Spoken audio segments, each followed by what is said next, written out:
Viral मिरवणूक आहे मोक्यातल्या आरोपीची।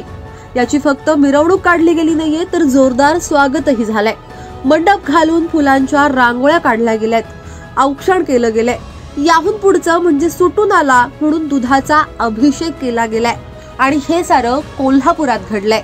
शाहूपुरी पोलिसांनी दिलेल्या माहितीनुसार दमदाटी, मारामारी, खंडणी, अवैध शस्त्र बाळगल्याच्या गुन्ह्यात कोल्हापुरातल्या नागाळा पार्कातल्या सूर्यवंशी टोळीवर मोक्का अंतर्गत कारवाई झाली होती। 2021 पासून टोळी कळंबा कारागृहात शिक्षा भोगतेय।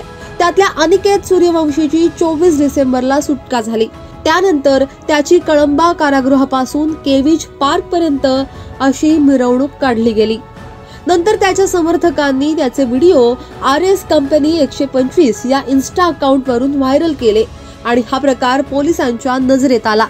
गुन्हेगारीचं उदात्तीकरण होत असल्यानं पोलिसांनी तातडीने 7 जणांवर गुन्हा दाखल करून 4घांना अटकही केली आहे।